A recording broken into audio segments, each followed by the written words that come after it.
You've pledged repeatedly for party unity headed into the fall. A lot of Republican senators and House members say by your decision to withhold your endorsement of Donald Trump actually makes it harder for the party to unite. Are you concerned that by not endorsing Trump, your party is going to have a difficult time? No, I think actually what we're trying to do is be as constructive as possible to have a real unification. Look, I said this the other day. To pretend we're unified as a party after coming through a very bruising primary, which just ended like a week ago, to pretend we're unified without actually unifying, then we go into the fall at half strength. This election's too important to go into an election at half strength. That means we need a real unification of our party, which, look, after a tough primary, that's going to take some effort. We are committed to putting that effort in. I want to be a part of that unifying process so that we're at full strength this fall so that we can win this election.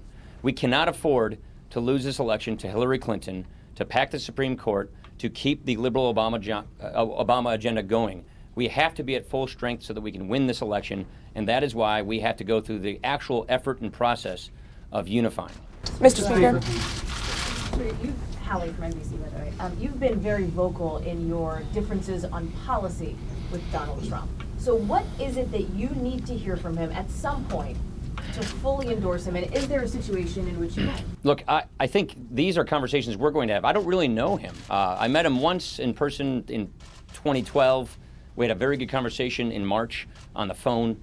We just need to get to know each other. And we, as a leadership team, are enjoying the fact that we have a chance to meet with him. So I'd rather have a conversation in person than through the media, no offense. This is a big tent party.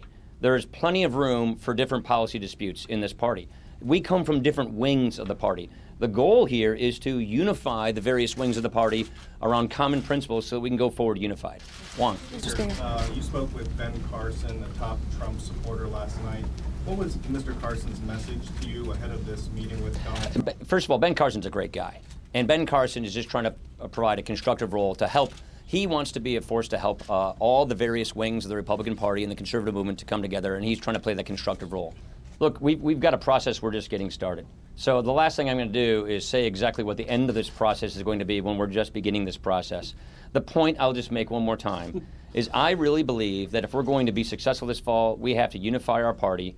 We have to go forward with a positive message that Americans see that we have solutions to their problems. When 7 out of 10 Americans don't like the path that this country is on, and Hillary Clinton is basically promising to keep going down the same path, we have an obligation to merge and to unify around our common principles to offer this country a choice, a better way forward, and that's going to take some party unification to do that. We just finished probably one of the most grueling primaries in modern history. It's going to take some work, and that's the kind of work we're dedicated to doing. Mr. Speaker, do you think Mr. Trump should